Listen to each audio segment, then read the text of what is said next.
आप समूह का चैप्टर 1 का जो ग है वन एवं वन्य प्राणी संसाधन, इसमें स्वागत है।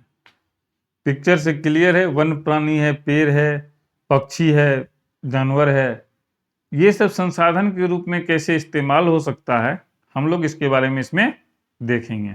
तो चलो देखते हैं क्या सब है हमारे पास। गुड। सबसे पहले हम लघु उत्तरीय प्रश्न को देखेंगे, उसके बाद हम क्या करेंगे, दीर्घ उत्तरीय प्रश्न को देखेंगे।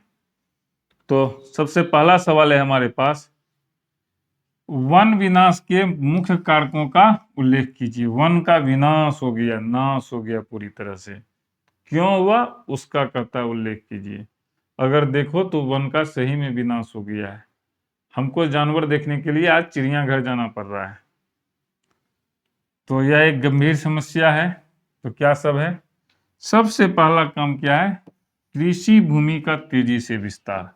हमने क्या किया, जंगलों को काट करके खेत बनाया, बड़े बड़े विकास कार्य किए, रोड बनाना है जंगल को काट दिया, कारखाना लगाना है जंगल को काट दिया, बांध बनाना था, सड़क बनाना था, रेल बनाना था, तो सभी चीज के लिए हमने क्या किया, वन को काट दिया। ये तो मानव के लिए था। हमने ऐसे पशु जिसको हम लोगों ने पाला, उसके लिए भी हमको चाहिए था चारागाह, ताकि वो घास खाए। तो हमने क्या किया, वन के बड़े बड़े पेड़ों को काट करके चारागाह बना दिया। अभी गैस आ गया, लेकिन पहले क्या होता था, ईंधन के लिए लकड़ी का इस्तेमाल होता था, तो उसके लिए भी लकड़ी की कटाई की गई।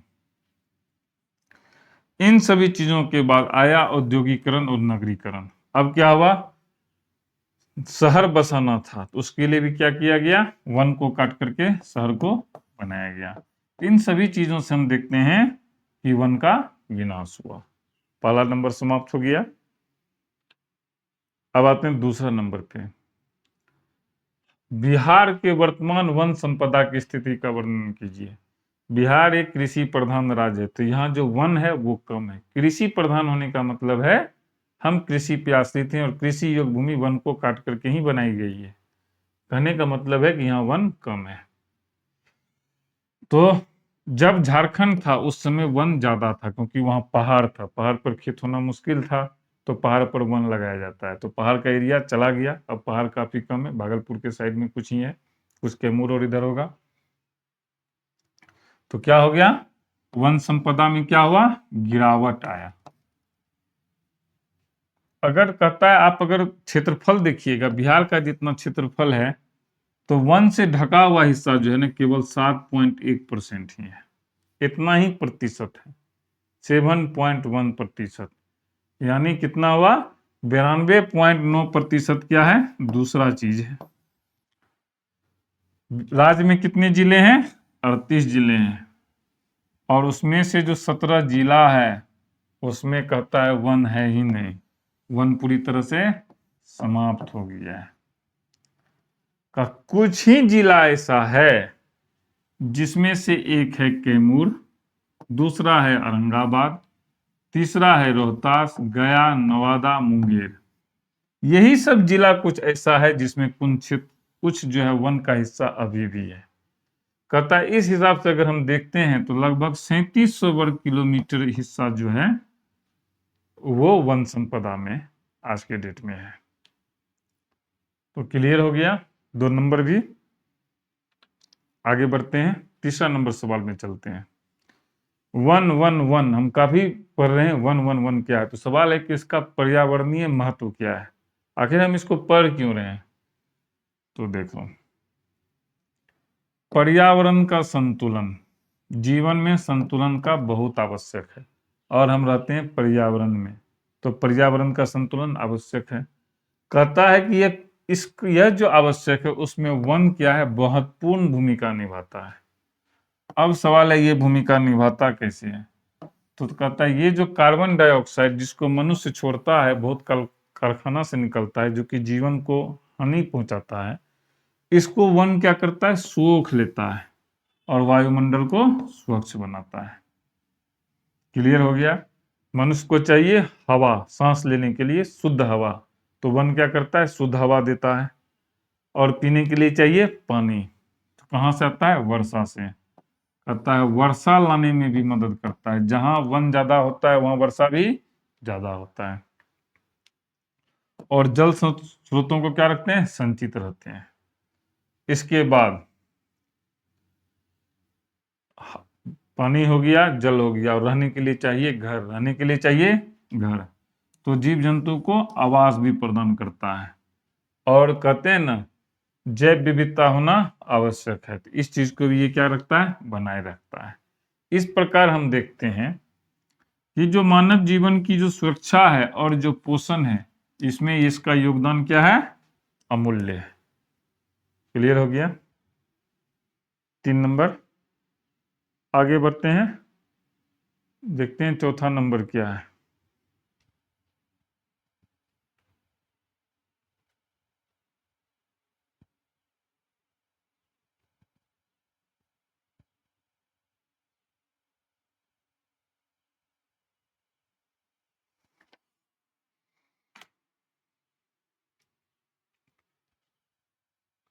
ह्रास हो रहा है, कमी हो रहा है, किसका? वन्य जीवन का। कहता है इसके 4 प्रमुख कारणों को लिखिए। ह्रास का क्या मतलब हुआ? लगातार कमी आ रही है, किसमें? वन्य जीव में। तो वन्य जीव में क्या हुआ? कमी आ गया। तो देखो उसमें क्या है, कमी कब आएगा? अगर किसी के रहने के स्थान पे आक्रमण होगा तो या तो वो छोड़ के भाग जाएगा या उसको मार दिया गया है। तो सबसे पहले कमी किसी चीज का करने के लिए उसके आवास पर हमला किया जाता है। तो वन्य जीव का जो प्राकृतिक आवास है उसका अतिक्रमण कर दिया गया, वहां मनुष्य रहने के लिए चला गया। एक हो गया। अब रहने के लिए उसको घर रहा ही नहीं, रहेगा नहीं तो फिर बचेगा कैसे? पर्यावरण प्रदूषण हो गया। हमने क्या किया? मानव ने क्या किया? पर्यावरण को प्रदूषित कर दिया। जल को प्रदूषित कर दिया, मछलियां मर गई। वन को प्रदूषित कर दिया, जानवर मर गया। शिकार के लिए मारा गया, खाने के लिए मार दिया। ये हो गया तीसरा। मनोरंजन के लिए मारा। और चौथा हुआ अवैध शिकार। सांप है तो उसको स्किन के लिए उसको मार दिया गया। तो इन सभी कारणों से क्या हुआ? जीवों का जीवन संकट में पड़ गया है।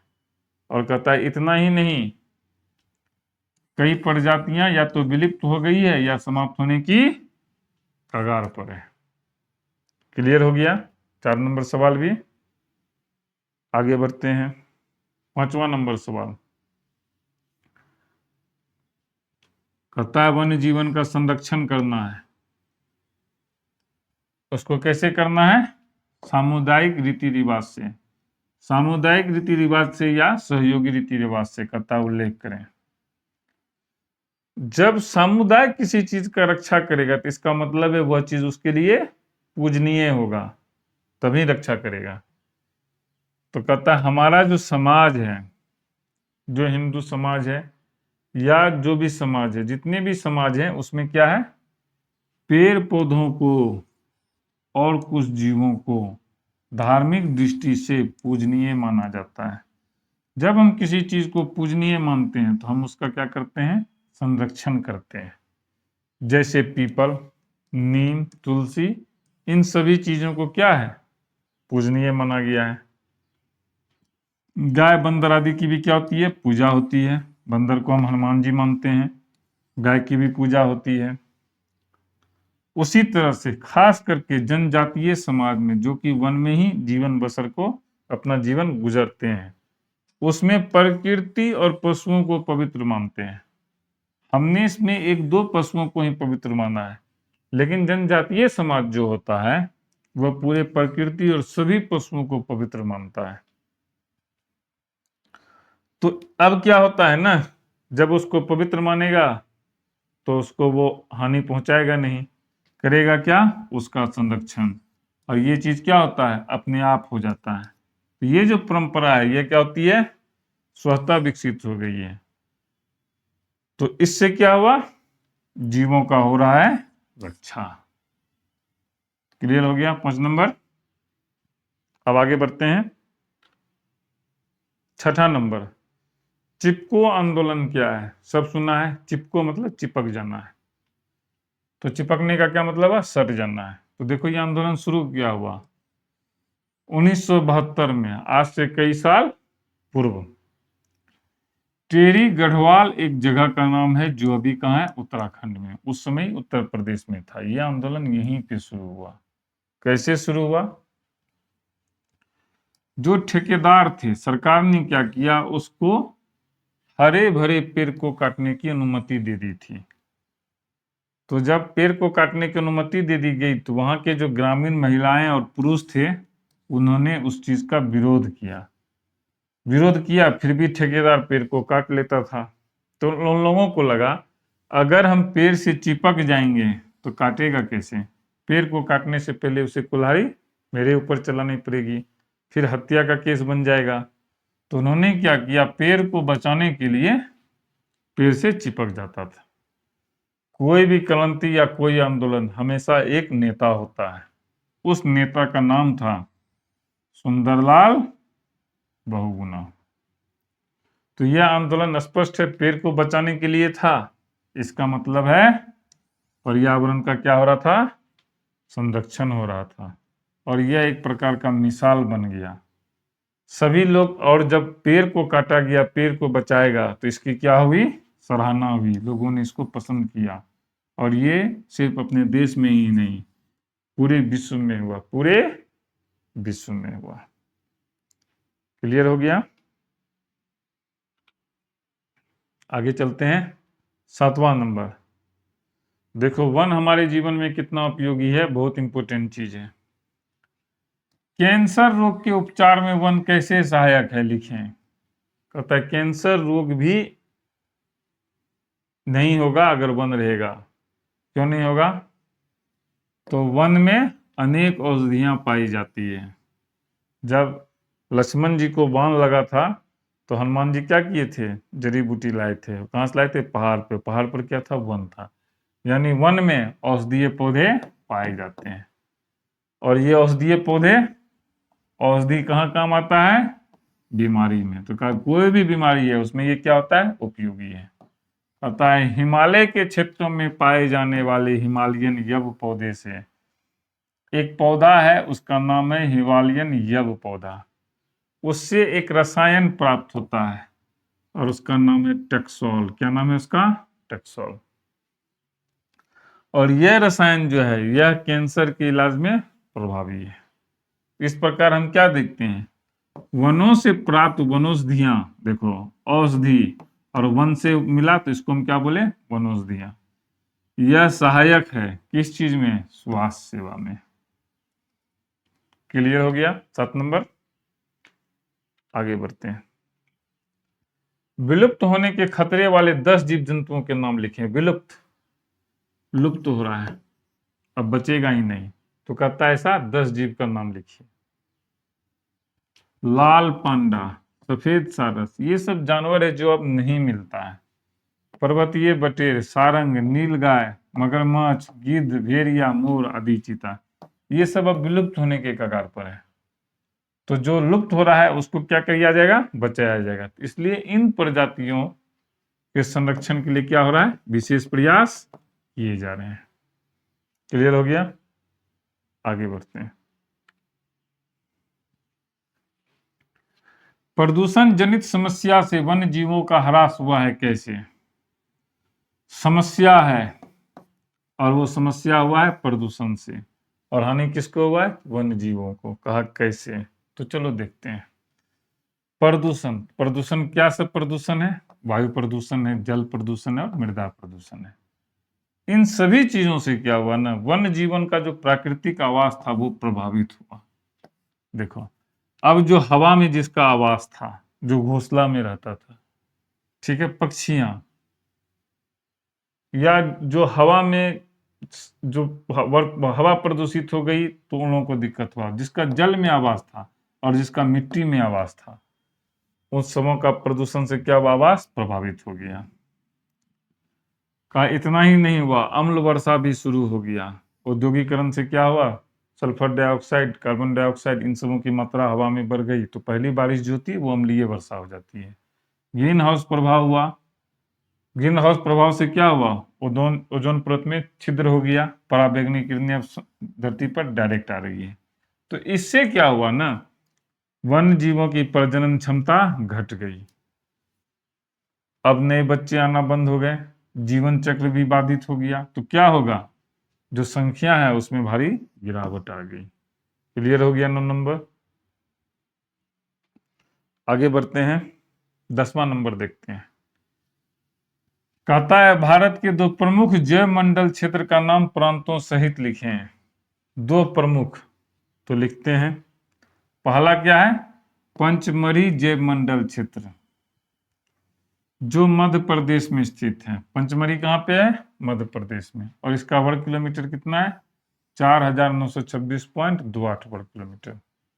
दूसरा है डिब्रू साइकोवा जैव मंडल, ये कहां पर है, असम में, और इसका क्षेत्रफल कितना है, 765 वर्ग किलोमीटर है। ये सभी जैव विविधता संरक्षण के लिए क्या है, महत्वपूर्ण क्षेत्र है। क्लियर हो गया 10 नंबर। आगे बढ़ते हैं। लघु उत्तरीय प्रश्न को हमने देख लिया, अब हमारे पास दीर्घ उत्तरीय प्रश्न है। चलो इसको हम लोग क्या करते हैं, सॉल्व करते हैं। गुड। पहला चीज क्या है, वन एवं वन्य जीवों के महत्व का विस्तार पूर्वक वर्णन कीजिए। वन क्या है, एक महत्वपूर्ण हिस्सा है, किस चीज का, तो हमारे पर्यावरण का। क्यों महत्वपूर्ण हिस्सा है, क्योंकि इसको हम लोग पृथ्वी का फेफड़ा कहते हैं। क्यों फेफड़ा कहते हैं, पहला चीज ये हमको क्या करता है, ऑक्सीजन देता है। फेफड़ा क्या करता है, ऑक्सीजन लेते हैं, फिर कार्बन डाइऑक्साइड निकालते हैं, लेकिन यह क्या किया, ऑक्सीजन को देता है, इसलिए इसको हम पृथ्वी का फेफड़ा कहते हैं। और बदले में ये उल्टा काम कर रहा है, कार्बन डाइऑक्साइड को ले लेता है। तो पृथ्वी पर जो कार्बन डाइऑक्साइड है, इसको इसने क्या किया, ले लिया और ऑक्सीजन दे दिया, तो इस तरह से पृथ्वी क्या हुआ, स्वच्छ है। हम वन जैव विविधता के संरक्षण के लिए आवश्यक है। अब है वन जरूरी है, अब सवाल है वन्य जीव क्यों जरूरी है, तो उसी का दूसरा लाइन स्टार्ट हो रहा है। कहता है जैव विविधता के लिए आवश्यक है। क्यों आवश्यक है, जैव विविधता का क्या मतलब है, शब्द को समझो। जैव मतलब जीवित, जीवित क्या होगा, या तो मनुष्य होगा या तो जानवर होगा, और विविधता यानी अलग अलग जीव।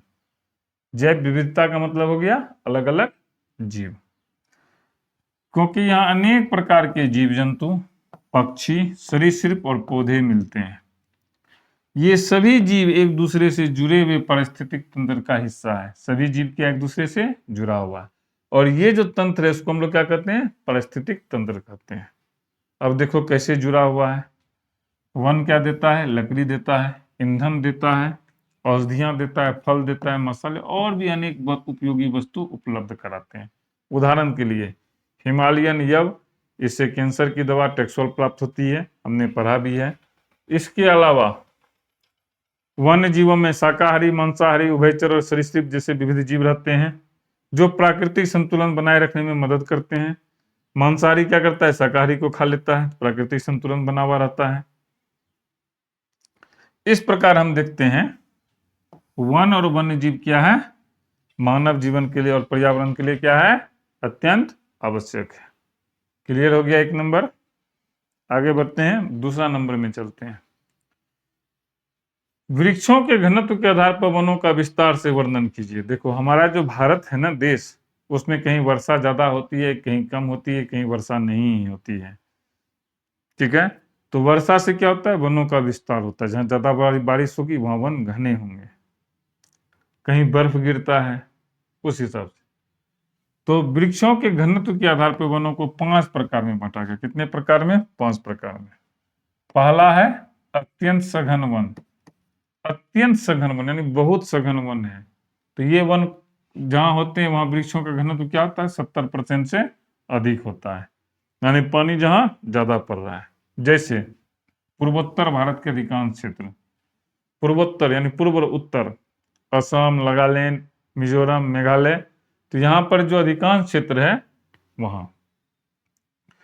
फिर जहां 63% के आसपास होता है, अब है सघन वन। दूसरा नंबर क्या है, सघन वन। पहला था अत्यंत सघन वन, दूसरा क्या है, सघन वन। जो कहाँ है, हिमाचल प्रदेश, थोड़ा सा पानी कम पड़ता है, मध्य प्रदेश और उत्तराखंड जैसे पहाड़ी इलाकों में पाए जाते हैं। तीसरा है खुला वन, जैसे अपना बिहार। खुले वन में घनत्व 10 से 40% तक होता है, जैसे कर्नाटक, तमिलनाडु, असम आदि राज्यों में मिलते हैं। झाड़ियां एवं अन्य वन घनत्व में कम होते हैं, जैसे अपना बिहार, सॉरी यहाँ पे हो गया चौथा नंबर, बिहार, पंजाब और राजस्थान, जहाँ झाड़ियां भी होती है। और पांचवा नंबर आया मैंग्रोव वन, जो समुद्र के किनारे है, जहाँ पर समुद्र है, यानी तटीय इलाकों में। मैंग्रोव वन मुख्यतः तटीय इलाकों में पाए जाते हैं, जो समुद्री पारिस्थितिक के लिए महत्वपूर्ण है। इस तरह से हम देखते हैं कि वर्गीकरण के हिसाब से वन का वितरण और पर्यावरण कारणों के अनुसार होता है। क्लियर हो गया? 150 शब्दों में लिखना होता है, इसी को हम बढ़ा चढ़ा करके भी लिख सकते हैं। अब आते हैं तीसरा नंबर सवाल पे। जैव विविधता से आप क्या समझते हैं? देखो शब्द को समझो। जैव मतलब जीवित, विविध मतलब अनेक प्रकार के, यानी अनेक प्रकार के जीवों की हम बात कर रहे हैं। यानी पूरे पृथ्वी पर जो भी जीव पाया जाता है उसकी विविधता से है, जिसमें सूक्ष्म जीव, ऐसा सूक्ष्म जीव जिसको हम अपनी आंख से नहीं देख पाते हैं, पौधे, जीव जंतु, हवा में उड़ने वाले पक्षी, सरीसृप, सभी शामिल हैं। क्लियर हो गया? अब आते हैं अपने देश पे। कहता है अपना जो देश भारत है वह जैव विविधता के मामले में दुनिया के 12 देशों में आता है।